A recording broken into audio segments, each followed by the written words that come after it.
यदि मानव शरीर प्राप्त होकर भी, मानव रूप मिलकर भी मानवता नहीं निभ सकी,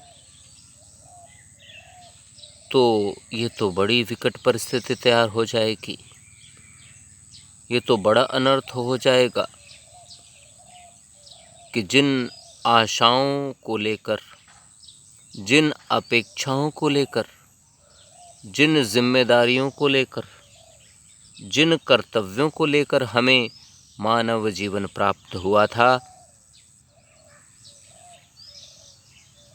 तो वह उद्देश्य ही व्यर्थ हो जाएगा। और उद्देश्य व्यर्थ हो भी क्यों ना, यदि हम मानवता को निभा नहीं रहे हैं, फिर तो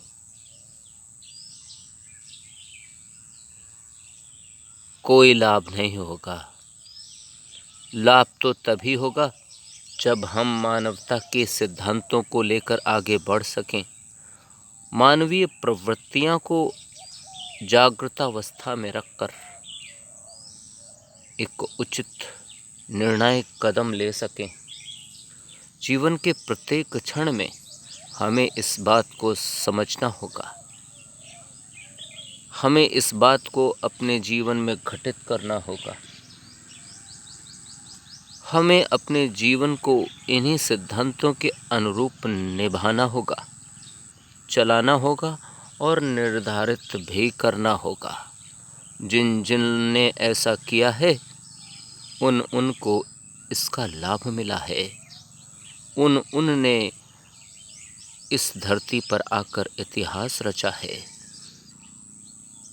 उनका युग युगों तक इतिहास स्वर्णिम अक्षरों में लिखकर जिंदा रहा है।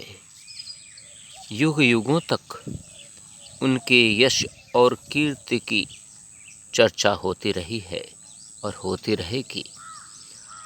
अगणित लोग उन विचारों का, उन मानवीय सिद्धांतों का, उन व्यक्तित्वों का और उन चरित्रों का अनुसरण किया जाता रहेगा। ये बड़ी उपलब्धि है।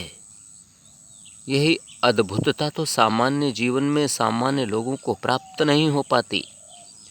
जो लोग मानवीय संवेदनाओं को जीवित नहीं रख पाते, इनके अनुरूप अपने जीवन को नहीं चला पाते, वे अमानवीयता की ओर बढ़कर अपने जीवन को ही नुकसान देते हैं, अपने भविष्य को ही नुकसान देते हैं।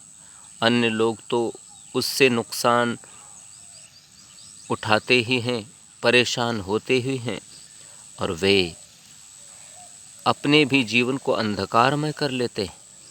पाप कर्मों में संलिप्त होकर, नकारात्मकताओं में संलिप्त होकर, अवगुणों में संलिप्त होकर,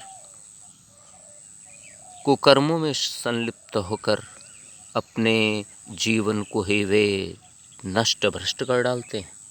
अपने जीवन को ही वे कौड़ियों के भाव बिता देते हैं। यदि यह ही करना था, अपने जीवन को इस प्रकार से पतित करके बर्बाद